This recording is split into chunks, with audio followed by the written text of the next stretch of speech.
a darme temas complicados y yo estoy seguro que este tema lo rehúye, ¿ya? ¿Por qué? Porque cuando estábamos en Chile también rehuíamos este tema, hablar de finanzas, hablar de dineros, ¿ya? Particularmente porque lamentablemente hay dos posiciones, creo que extremas y que son inadecuadas ambos. Hablar siempre de dinero y particularmente decir, el Señor te va a bendecir, pacta con el Señor, ven, ¿cuánto quieren $10,000 este mes? Y para eso tú tienes que, ¿quién ofrece $1,000? $1,000. ¿Quién tiene $1,000 para el Señor? ¿Quieres ver los cielos abiertos, las ventanas de los cielos abiertos para tu vida? $1,000 para el Señor. Bien, hermana, bien. Entonces y uno dice, Y la otra opción es no hablar nunca. Y las dos opciones están malas. Son las dos caras de una misma moneda, ¿ya?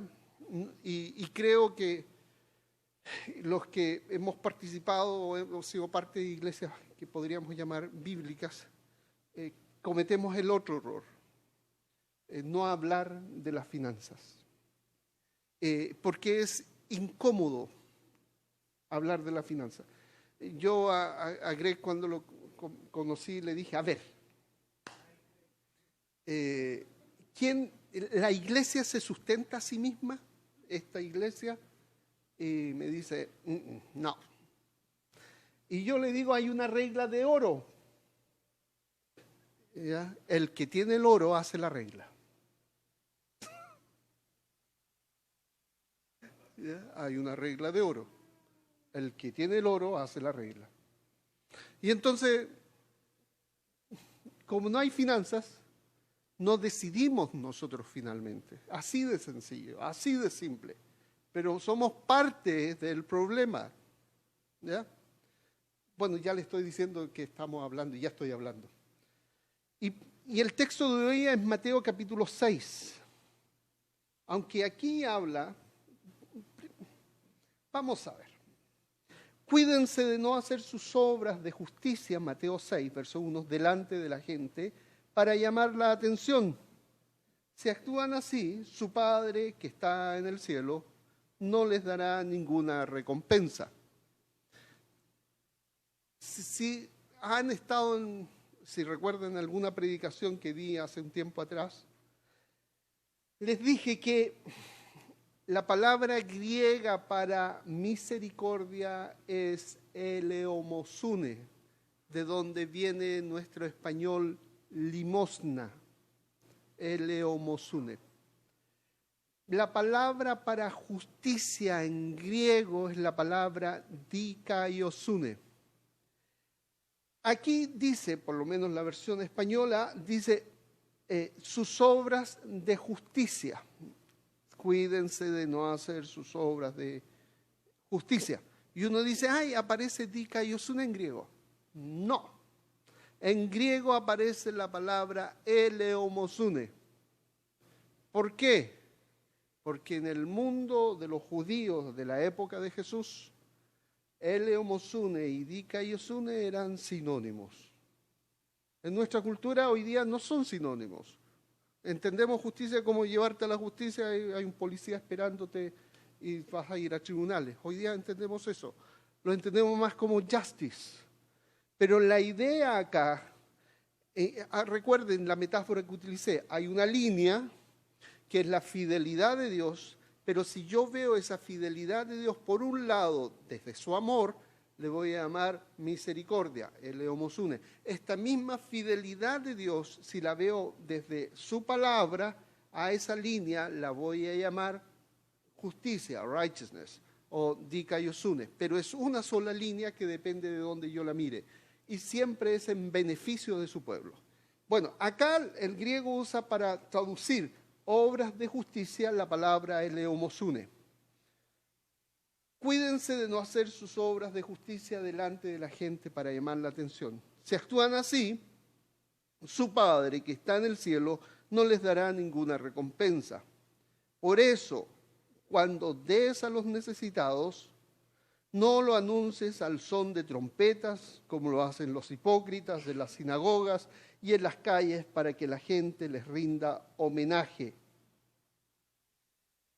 ¿Quiénes son los necesitados en el mundo judío, en el de la época de Jesús? Siempre los necesitados aparecen como la viuda, los huérfanos y los extranjeros. Es como interesante. Pero lo que más me llama la atención es que había un grupo de ricachones, de gente de mucho dinero, que decían, vamos a regalar a los pobres, vamos a anunciarlo por todas las redes sociales, vamos a usar toda la publicidad habida y por haber para anunciar que nuestra compañía va a regalar. Bueno, eso a nivel corporativo hoy día, pero detrás de las corporaciones hay individuos, hay personas. Entonces, esos llamados como, oh, qué generoso es, ¿ya? Qué generoso. Bueno, esos ya tienen su recompensa. ¿De quién tiene la recompensa? Las grandes compañías, las personas que regalan y le avisan a todo el mundo que regalaron, por supuesto que es publicidad. Y me van a decir, compremos esto porque esto ayuda a la gente, etcétera, etcétera. Y por otro lado es, oh, qué buena persona es. Entonces la palmadita en el hombro y la admiración que tiene de los demás es finalmente la recompensa que obtiene. Pero qué interesante que cuando el Señor Jesucristo está diciendo, cuando ayuden a los necesitados, no lo anuncien. Porque me resuena en mi cabeza lo siguiente. Porque si tú lo anuncias, el anuncio que se va a dar en el cielo de tu ayuda va a estar en silencio. Lo que estoy diciendo es que tu ayuda a los necesitados, tu ayuda, si la guardas en silencio, se va a anunciar, pero no aquí en la tierra, arriba en el cielo. Y el Dios eterno va a escuchar el anuncio.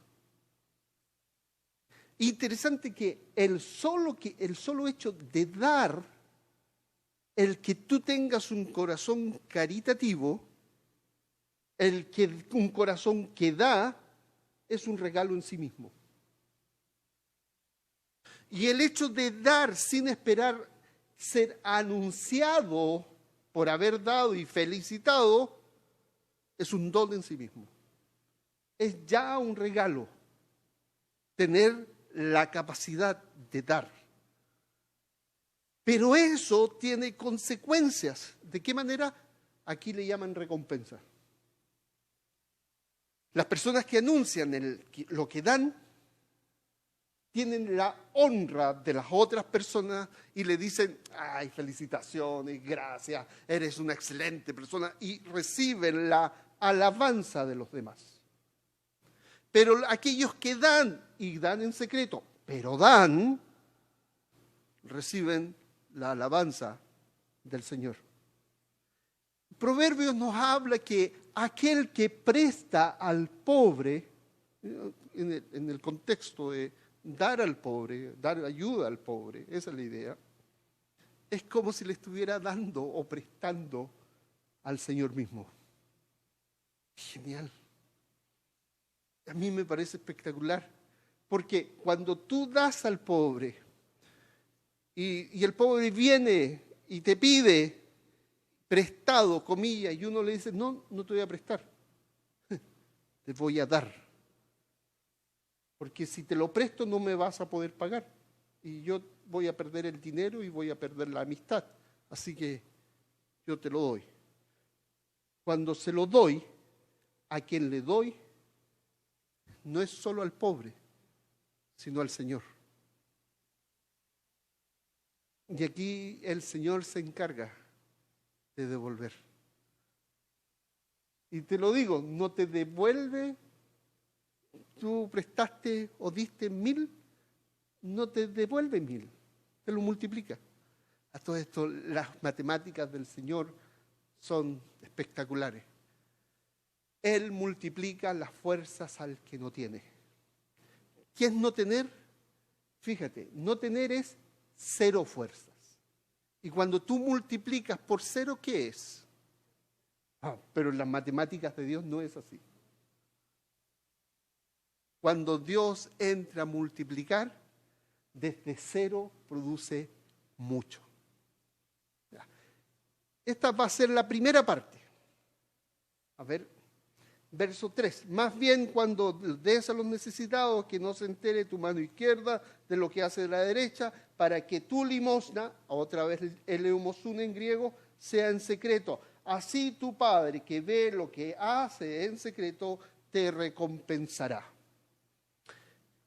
Y aquí me voy a saltar a Proverbios capítulo 3, versículo 9.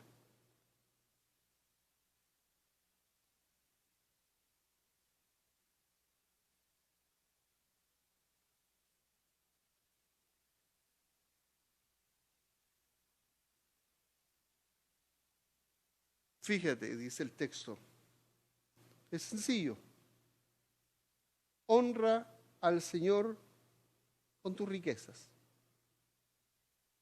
Que tu dinero, que lo que tienes o lo que no tienes, traiga honra y honor al Señor. Y aquí habla sobre, y con los primeros frutos de tus cosechas. Así tus graneros se llenarán a reventar y tus bodegas rebosarán de vino nuevo. Honra, versículo 9 de nuevo, honra al Señor. Y contextualizándolo, ¿cuánto estás ganando? ¿Estás ganando? Honra al Señor con tu dinero. ¿Sí? Honra al Señor. Es que yo no tengo. Hay una frase que dice, nadie es tan pobre que no puede dar. La pobreza no está fuera nuestro, la pobreza está dentro nuestro. Cuando impedimos, suponte que tu cosecha, y aquí algo interesante, tu cosecha no fue mucho este año. La metáfora que utiliza el apóstol Pablo es que las ofrendas, los dineros que dan son semillas que guardaste para sembrarlas. Y las semillas, si tú tienes la experiencia del campo, no se comen. Porque las semillas se siembran para que produzcan más. Entonces, si tu siembra ha sido poco, puedes producir algo milagroso y tener una gran cosecha. Pero si juntaste semillas y empezaste a sembrar y estás sembrando continuamente, entonces vas a tener cosecha. Pero si te comes las semillas, te comiste la semilla. Fue una estupidez. ¿Me entiendes? Si te comiste la semilla, hiciste una estupidez. Tú pretendes tener cosecha y te comiste la semilla. No es posible. Ahora, les voy a enseñar algo. Deuteronomios 14.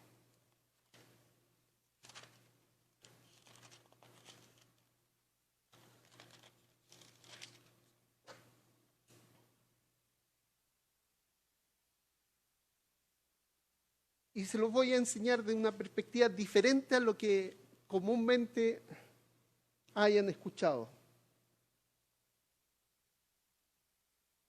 Cada año, sin falta, apartarás la 10ª parte de todo lo que produzca tus campos. En la presencia del Señor tu Dios comerás la 10ª parte de tu trigo, tu vino, tu aceite y de los primogénitos de tus manadas y rebaños. Lo harás en el lugar donde Él decida habitar. Fíjate lo que está diciendo.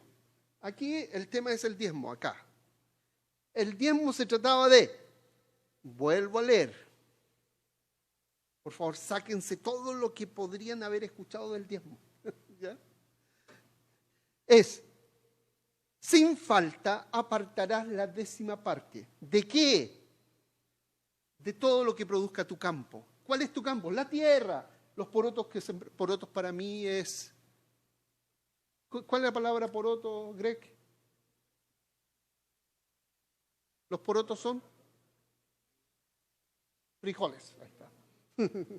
En Chile le llamamos porotos a los frijoles.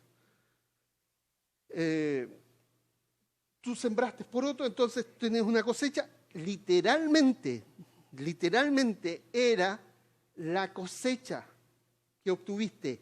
Era ese, sacas, apartes el 10%, tú la sacas esa cosecha, sacas ese 10% y ese 10% es para ti, para que te lo comas.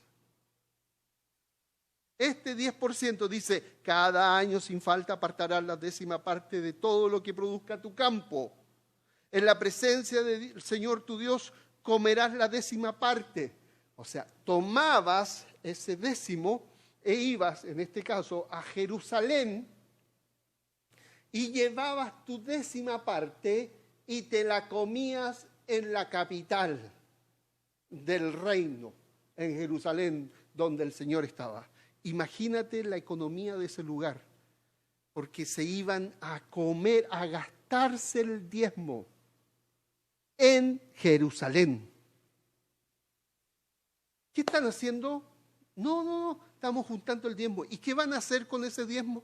Nos vamos a ir a Jerusalén a pasarlo bien, a comer. Vamos a juntar este 10% del vino, del aceite y de los primeros animales paridos. El diezmo de ellos también me lo llevo. Me parieron 10 animales. Uno de ellos es el diezmo del Señor. ¿Y qué hago con esos animales? Me lo como. Me lo como yo. ¿Y qué hago con ese 10% de semillas que hice? Me lo como con mi familia. ¿Y qué haces con el 10% del vino? Me lo tomo. ¿Qué haces con el 10% del aceite? Me lo llevo para pasarlo, decimos en Chile, cuando lo pasas muy, muy, muy bien, para pasarlo chancho.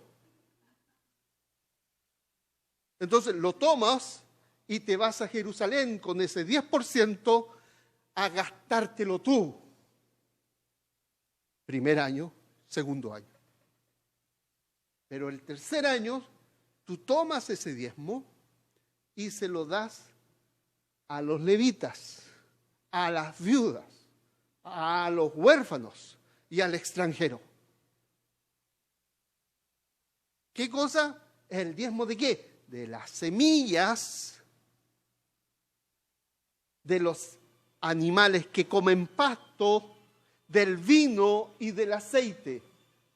Entonces, pero ¿y si no tenías campo y si no tenías esto de animales y todo, y solamente tenías trabajo y te pagaban? Bueno, ese 10% hacías exactamente lo mismo, pero en vez de ser un 10%, tenías que, además del 10%, tenías que agregarle un 20% más, pero no del total, sino de ese 10%. Y hacías exactamente lo mismo. ¿Qué hacías? Te lo ibas a comer a Jerusalén. ¿Y qué hacías al tercer año? Lo repartías entre los pobres, entre los huérfanos, entre las viudas, con el levita. ¿Por qué? Porque era una economía que se movía.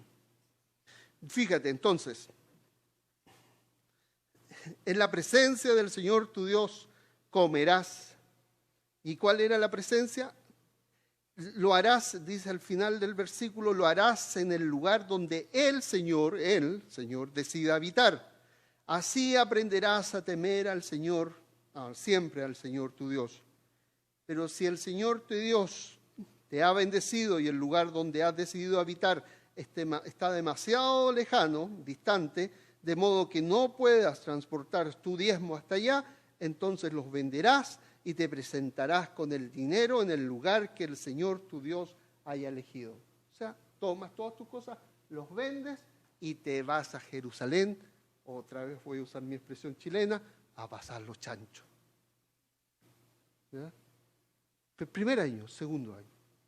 El tercer año era para dárselo al levita, para dárselo a la viuda, al huérfano y al extranjero. Fíjense, vamos a ir a Levítico 27.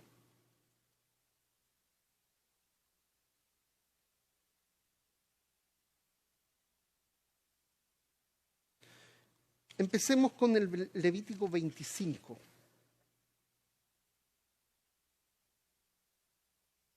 No, perdón, 27.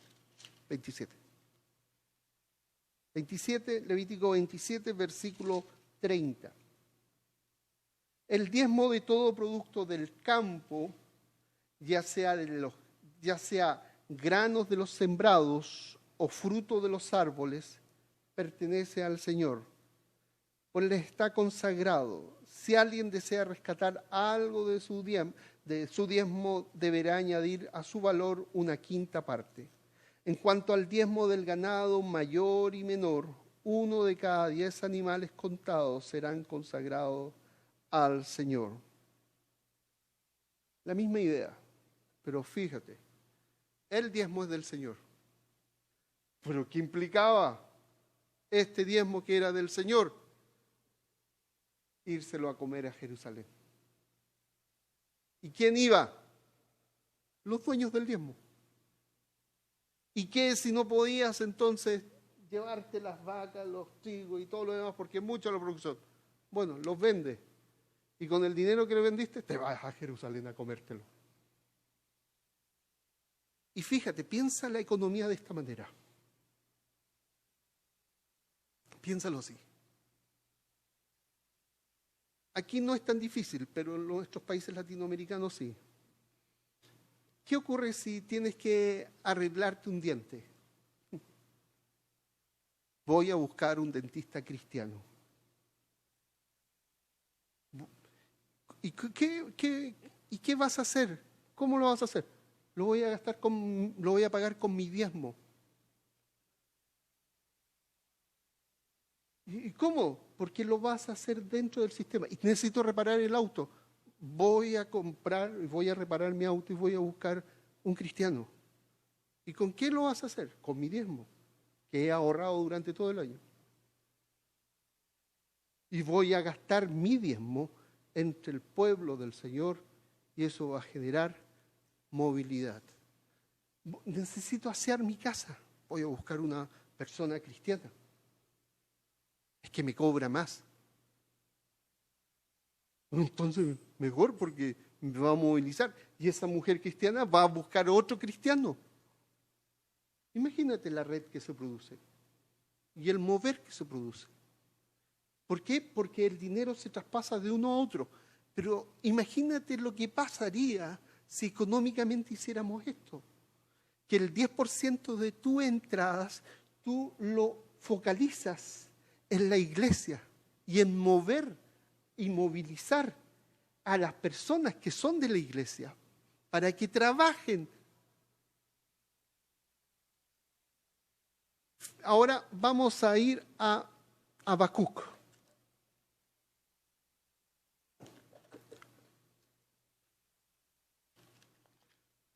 Este texto se cita siempre cuando están las situaciones complicadas de la vida.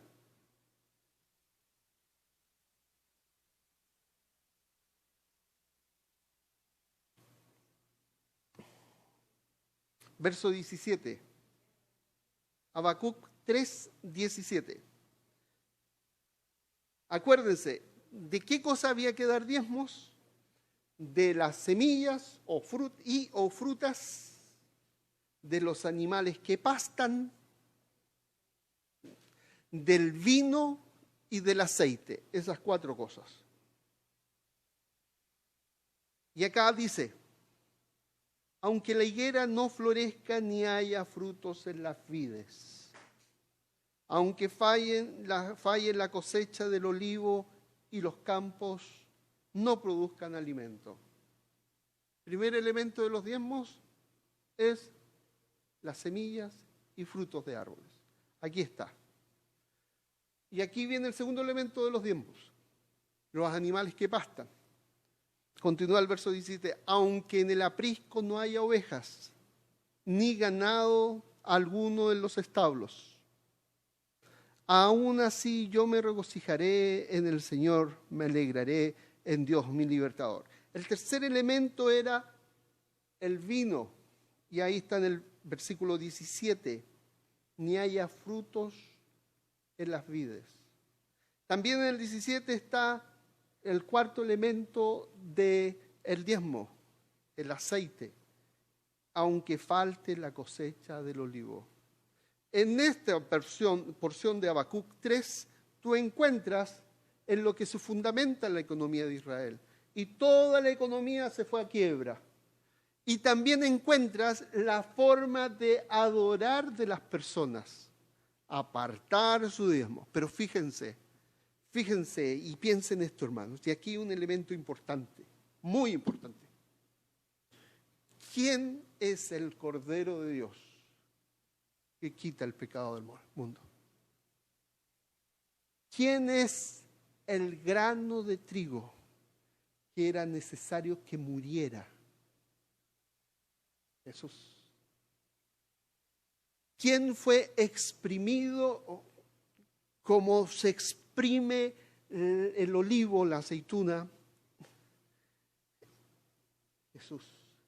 Y inclusive el símbolo en que participamos de la cena del Señor, el pan y la copa, derramó su sangre, es símbolo, o el vino es símbolo de esa sangre derramada. Lo que les estoy diciendo que el diezmo, fíjense la expresión, el diezmo es del Señor, porque Cristo es el diezmo del Señor. El diezmo es todo del Señor, porque Cristo es el diezmo, el verdadero diezmo de Dios. Y aquí, hermanos, pongan mucha atención. Tú eres en Cristo. Y de este mundo tú eres el diezmo. No son tus bienes, no son tu economía, no es tu dinero. Eres tú. Y tú perteneces completamente al Señor tu Dios. Tú eres el diezmo. Y desde ahí has de vivir todo lo que tienes. El aire que respira, los pulmones que respiran el aire. Lo que ves y los ojos con los que ves. Todo es del Señor. Y todo tu ser le pertenece a Él. Entonces, si me dices, no tengo dinero para darle al Señor, yo le digo, no has entendido nada. Tú eres del Señor. Y tú debes de manera práctica en tu finanza mostrar esa pertenencia. Los primeros misioneros que salieron a India particularmente, Hudson Taylor no fue sustentado económicamente por las grandes riquezas que había en Inglaterra. Hudson Taylor fue sustentado por la mujer que hacía el aseo a estas grandes casas, o que lavaban la ropa, o que eran costureras. Ellas sacaban de su dinero para mandar a este misionero a la India, literalmente. Estoy confundiendo no era Hudson Taylor. Hudson Taylor se fue a China. Jen Kerey. Ya, pero los primeros misioneros que se fueron como tales no fueron sustentados por las grandes familias. Fueron sustentados por personas como nosotros. Y aquí algo que tienes que saber, hermanos. Dios sigue estando en el negocio de avergonzar a las grandes usando a los pequeños. No es de otra manera. Dios usa a los pequeños para avergonzar a los grandes. Eso quería decir. Dios usa a los pequeños para avergonzar a los grandes. Dios usa a los que no pueden. Entonces, hermanos, ¿tú eres de aquellos que no puedes? Amén. Pon lo que tienes a las manos del Señor. El Señor Jesucristo es el diezmo. Tú en Cristo eres el diezmo. Hermano, que se refleje eso también en el dar. ¿Cuánto he de dar? Todo del Señor. ¿Cuánto he de dar? Lo que el Señor ponga en tu corazón. Porque tú eres de Él. Y aquí hay algo importante también. Si tú no te has dado primero al Señor, lo que das no importa cuánto sea. Fíjate lo que estoy diciendo. Si tú no te das al Señor, lo que das es irrelevante. Lo que das solamente es relevante e importante cuando eres tú el que se ha dado primero al Señor. ¿No? Es cierto que al Señor no le interesa tus finanzas. Lo que al Señor le interesa es tu corazón. Pero un corazón que te ha dado al Señor también da en las finanzas. Es como uno viene detrás del otro. Es que no me alcanza con lo que viene.